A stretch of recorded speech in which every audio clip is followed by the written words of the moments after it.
I did not understand what I had lost until the house went quiet. Not the silence of evening, when the fire burns low and the staff retreats to their quarters, and the great rooms of Ravenscroft Hall settle into their own cold dignity. That silence I had lived with for years and called it peace. What came after Cecily Vane left was a different thing entirely. A silence with a shape to it. The exact outline of a woman who had moved through my house for 4 years without ever raising her voice, and whose absence was, I discovered, louder than anything she had ever said. I am Aldrich Ravenscroft, the 7th Duke of that name, and I am telling you this because someone ought to.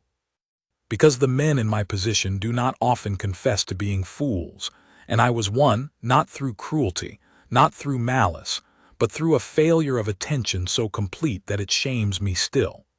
I failed to see what was plainly before me, and when I finally saw it, she was already gone. Let me begin properly. Let me begin with the evening I destroyed everything, though I did not know that was what I was doing at the time. It was the 17th of October. I remember the date because Lord Fenwick had come down from Alston with his wife and his 2 sons, and Sir Reginald Blyth had brought his sister from Harrogate, and the Cavendishmores had arrived from across the moor in their new landau that Sir Edmund Cavendishmore could not stop mentioning. 6 guests at my table. The dining room lit with 40 candles.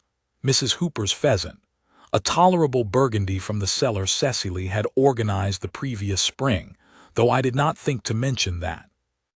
After dinner, the men gathered in the library as they always did, and it was there that Fenwick noticed the new arrangement of the document cabinets along the eastern wall. He was a collector of old papers himself, and he crossed to examine the classification labels, the careful inked notations, the index volume lying open on the reading stand. "This is impressive work, Ravenscroft," he said. "Your man did this, Hargrove."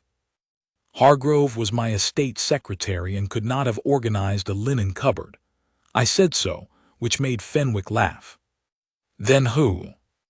And I said, and I remember this precisely because it is the thing I most wish I could take back, I said, "My archivist, a woman I keep on staff for that sort of work, useful in the way a good housekeeper is useful." Fenwick nodded and moved on. Blyth said something about his own library in Harrogate. Cavendishmore said something about the landau. The evening continued. I did not know that Cecily was in the corridor. I did not know she had been coming to return the index volume to its place on the reading stand. She worked late. She almost always worked late, and that she had paused outside the library door at the precise moment I said those words. Useful in the way a good housekeeper is useful. I did not know she stood there for the space of perhaps 10 seconds, and then turned, and walked back down the corridor to the archive room, and closed the door very quietly behind her. I did not know any of it until later, but that was the night she made her decision. I understand that now. She had come to Ravenscroft Hall 4 years and 2 months before that October evening. In August of the year, my father's papers were declared to be in a state of, the solicitor's word, irremediable disorder. My father, the 6th Duke, had collected everything and organized nothing. 40 years of correspondence, ledgers, survey maps, legal instruments, and personal diaries occupied the archive room in an arrangement that could most charitably be described as geological, layer upon layer of accumulated time. Each year's papers simply placed atop the previous year's without intervention. My solicitor sent me 3 names. I interviewed the first 2, both men, both competent in a middling sort of way, and I would have hired either of them without particular feeling. But then Cecily Vane arrived on a Tuesday morning in a gray wool dress, carrying a leather satchel of her own tools, and she spent the first 15 minutes of our interview not talking to me, but examining the archive room with the focused attention of a physician examining a patient. She ran her fingers along the cabinet edges. She opened 3 drawers at random and studied what she found inside. She picked up a document from the nearest pile, read half a page, set it down in a specific position I realized later was intentional. She was already beginning to sort. Then she sat down across from me and said calmly that it would take 2 years to bring the archive into proper order and approximately 6 months after that to create an index system that would allow any document to be retrieved in under 3 minutes. She said she would require access to the room at all hours, a budget for materials she would itemize in writing, and clarity on whether I expected her to attend household events or whether she was engaged solely for the archive. She said she preferred the latter. I hired her that afternoon. She was correct about the 2 years. She was also correct about the 6 months. What she had not included in her estimate was the additional work she quietly absorbed during that time. The organization of the household accounts when Mrs. Hooper's system proved inadequate. The reconstruction of 3 missing survey maps from duplicate sources I had not known existed. The management of the correspondence with my solicitor's office in York, which had been consuming Hargrove's time to the exclusion of everything else. She did these things without being asked, and without drawing attention to them. When I noticed, I said something vague about gratitude. When I did not notice, which was most of the time, she said nothing at all. She ate her meals in the archive room when she was working late, which was often. She attended church in Ravenscroft Village on Sundays. She spoke to the household staff with the same quiet directness she used with me, and was apparently well regarded by all of them, though I was not aware of this in any particular way.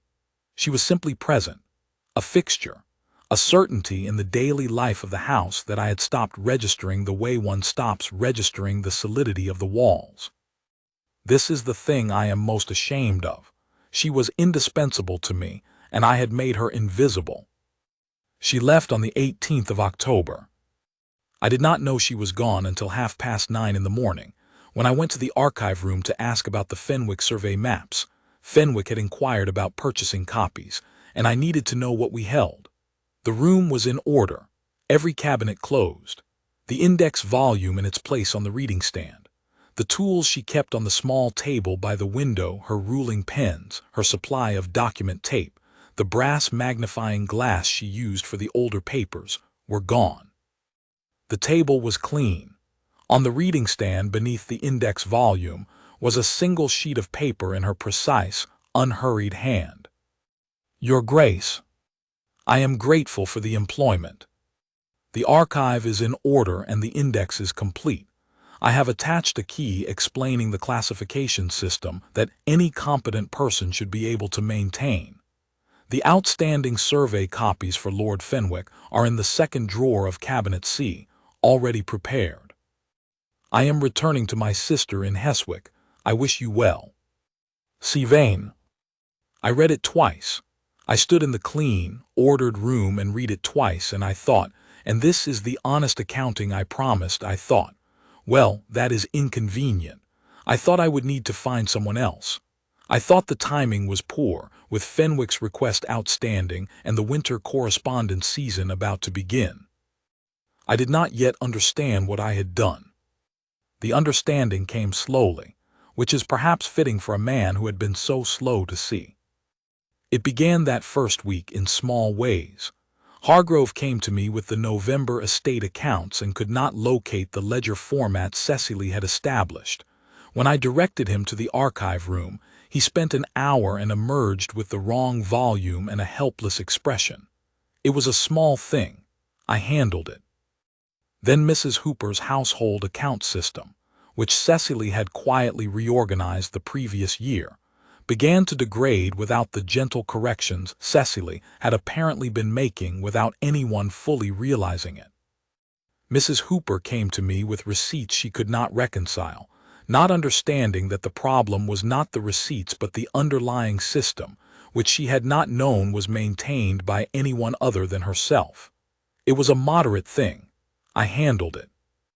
Then the correspondence with the York solicitors began to back up, because Hargrove had been managing his own work only, and the additional load Cecily had absorbed had simply ceased to be absorbed. Letters went unanswered for 3 weeks. I handled it, at significant cost to my own time. I began to understand the shape of what she had done. I went back to the archive room in November, and sat in the chair she had used, and looked at the room she had built. Every document in its proper cabinet, every cabinet in its proper order, every entry in the index cross-referenced 3 ways.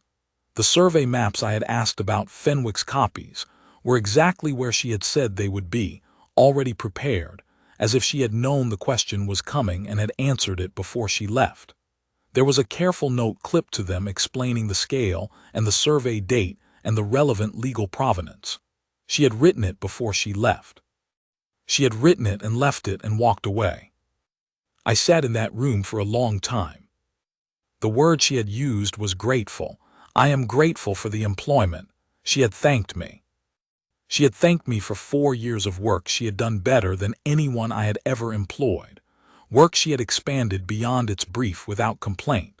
Work that had quietly held a substantial portion of my estate in order while I sat in the library with Fenwick and said, "Useful in the way a good housekeeper is useful." I put my face in my hands. November passed in a way I can only describe as instructive. I was instructed, continuously and without mercy, in the precise dimensions of my failure. Every morning brought something she had previously managed. Every afternoon demonstrated something she had understood that no one else around me understood. The household continued to function. I am not dramatizing. It did not collapse, but it functioned at a perceptibly lower level, with more effort from more people, and with a constant low-grade friction that had simply not existed before. But it was not the estate work that kept me awake at night. I can hire capable people. I have resources I can recruit. It was something else, something I kept pushing aside and then finding still there when I stopped pushing. She had walked out of my house, out of 4 years of her life given to my house, and she had done it with complete composure. A single page of clear instructions, a wish for my well-being. No reproach, no raised voice, no demand for acknowledgement. She had simply gone. And in the going she had shown me more dignity than I had ever shown her, and it was unbearable, and I could not explain why it was unbearable except that somewhere in the past 4 years I had, without knowing it, without naming it, come to depend on her not merely for the archive but for something I had no vocabulary for. Her presence in the house. The knowledge that she was in that room, working, certain and quiet. The evenings when I passed the archive door and saw the light under it and felt, without examining the feeling, that everything was in order, that someone was attending. I had not known, until she was gone, that the light under the door was something I had been looking for. December came. I received a letter from Fenwick thanking me for the survey copies, which arrived in good order. I received the Christmas correspondence in the usual volume. I went through the motions of the season with a thoroughness that fooled most people and satisfied none of my household, who knew me well enough to see that something was wrong and were too prudent to say so. On the 28th of December, I called Hargrove into the study. "Where is Heswick?" I said. Hargrove blinked. "North Yorkshire, Your Grace, near Whitby, I believe, a coastal village. Why do you—" He stopped himself because he was not entirely without intelligence and he had been watching me for 2 months. He said only, "Shall I have the route prepared?" I told him I would manage the route myself. I told him I required no escort. I told him I would be leaving on the 1st of January, and that he was to say nothing about this to anyone until after I was gone, at which point he could say whatever he liked. "Yes, Your Grace," said Hargrove, who then said, very quietly, "I think it is the right decision, Your Grace." I did not respond to this. It was not his place to offer opinions on my decisions, but I was grateful for it in a way I did not articulate. I left Ravenscroft Hall before dawn on the 1st of January. It was the coldest morning of the year. The moors between Northumberland and Yorkshire were white and spare, and the sky was the color of iron well before sunrise. My horse, a dark gray stallion named Felon, who had carried me through worse than this, moved at a steady pace along the road south. I had done the journey in my head a dozen times over the past month. I had imagined what I would say. I had arranged the words carefully as Cecily had arranged the documents in my archive, each one in its proper place, each one serving a clear purpose. By the time I crossed into Yorkshire, I had discarded all of it, not because the words were wrong, but because they were not enough. You cannot arrange adequate words for something you spent 4 years failing to see. You can only go and say what is true and accept what comes. Heswick was a village of perhaps 40 houses, set above a rocky bay where the North Sea moved in great slow swells against the cliff face. The January air tasted of salt and cold. I asked at the inn for the Vane household and was directed, with a look I was too tired to interpret, to a cottage at the northern edge of the village, set a little apart from the others, with a kitchen garden to one side and a low stone wall along the front. Smoke from the chimney, a light in the window, late morning just past 11. I tied Fellin to the gate and went up the path. I had imagined she would come quickly to the door. I had not precisely formulated this expectation, but I had it. The door would open shortly after I knocked, and she would be there, and whatever happened next would happen quickly. I would say what I had to say. The thing would be begun, or it would not. She did not come quickly. I knocked. There was a long pause, long enough that I knocked a second time, more softly, in case the first had not been heard. Then footsteps and the sound of a latch, and the door opened. Cecily Vane stood in the doorway of her sister's cottage in a plain dark dress and a woolen shawl, and she looked at me with an expression I cannot fully describe except to say that it contained neither surprise nor warmth. She had known someone might come. Perhaps she had known I might come. Whatever she had expected of the moment, she had prepared for it, and her composure was, as always, absolute. "Your Grace," she said.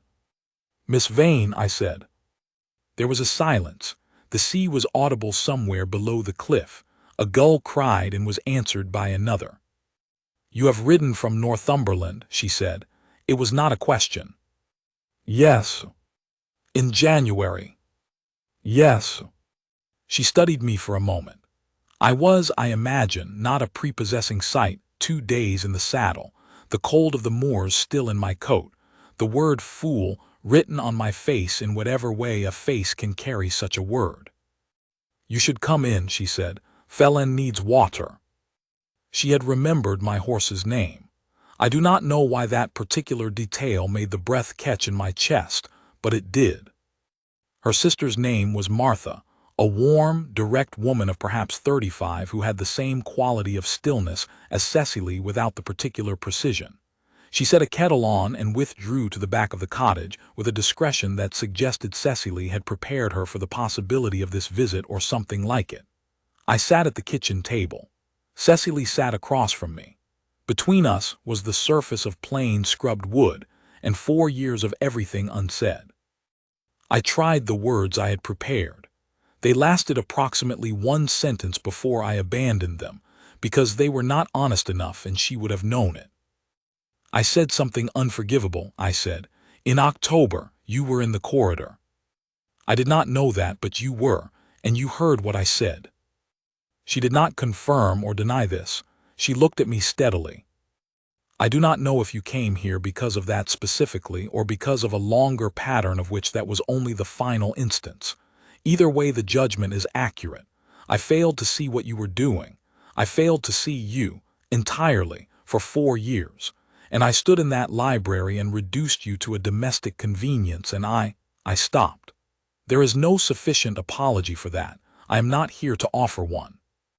I am here because I cannot stay at Ravenscroft Hall without knowing what I threw away, and I cannot know what I threw away without telling you that I know it." The kettle began to sound. She rose and made the tea with the same unhurried precision she gave everything, and set a cup in front of me, and sat back down. "Why now?" she said. "It has been 3 months. It took me 2 months to understand what I was looking at. It took me another month to understand why I could not simply hire someone else and be done with it." "And why couldn't you?" "Because it isn't the archive," I said. "I can rebuild the archive.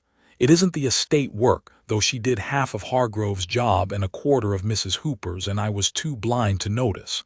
It isn't any of the practical things. I know that now.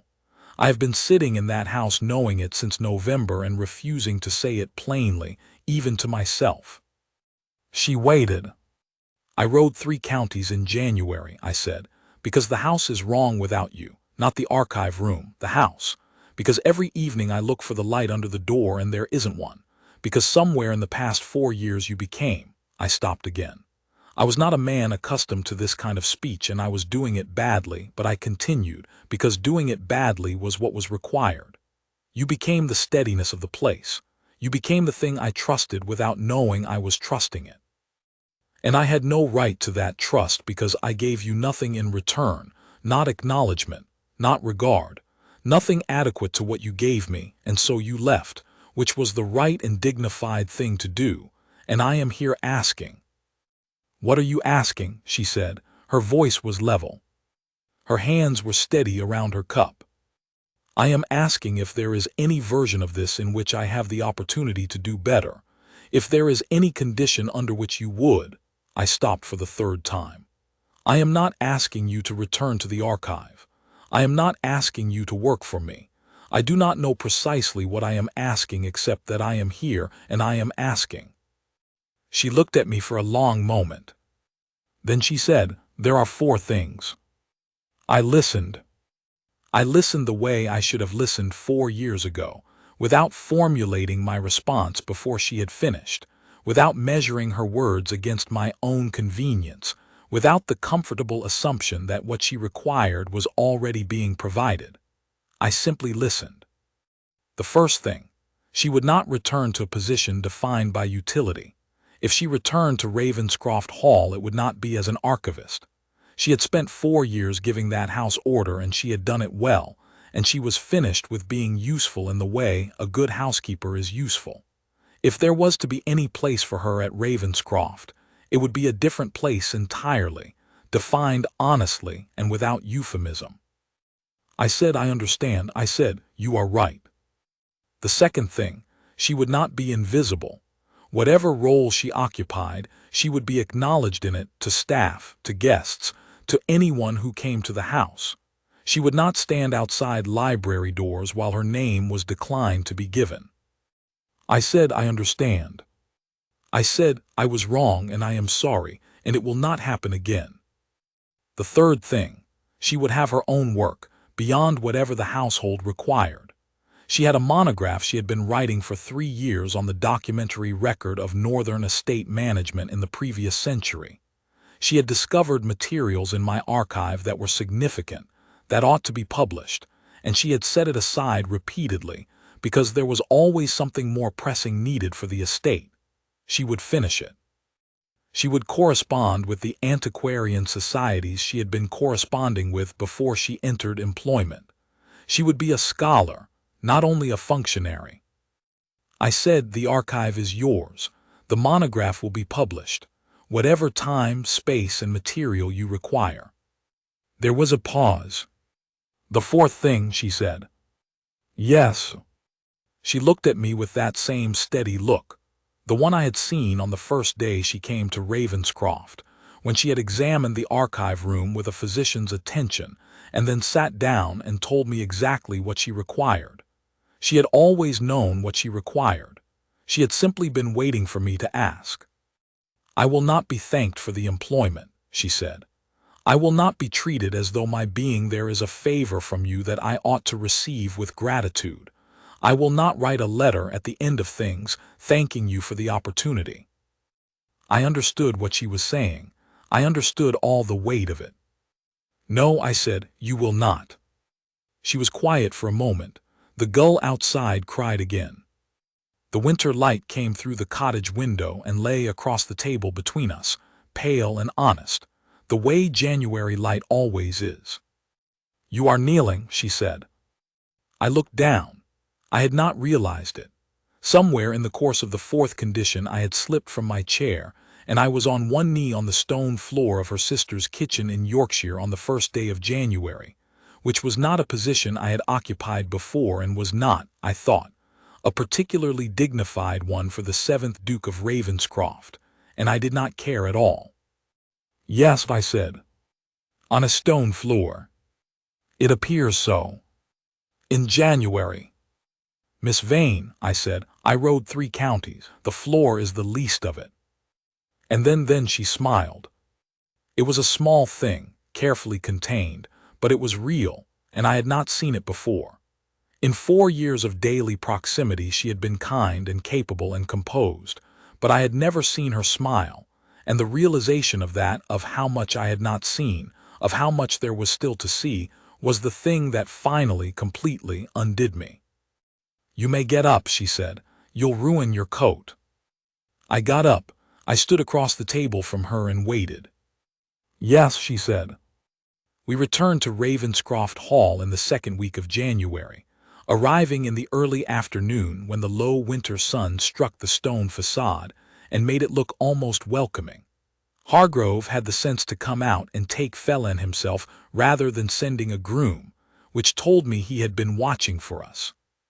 Mrs. Hooper appeared in the doorway, and then retreated inside with a brisk and purposeful air that suggested she had things to organize. Cecily stood in the drive for a moment and looked at the house. "It is a great deal to archive," she said. "Yes," I said.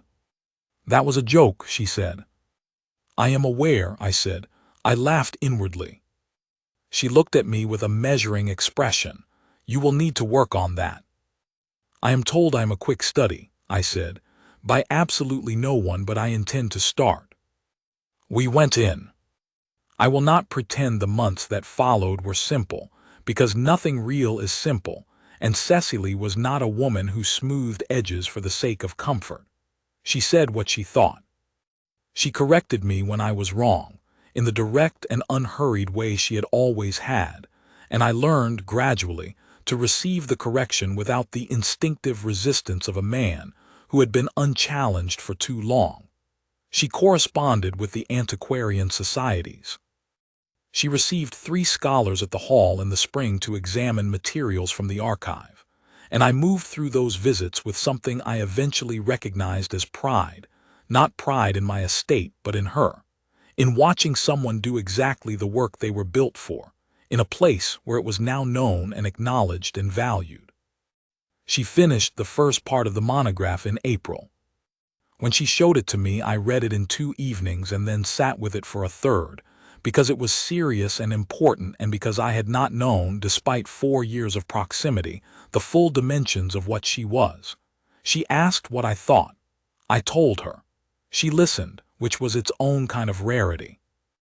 In May, Lord Fenwick came back through Northumberland with his wife and stopped at the hall.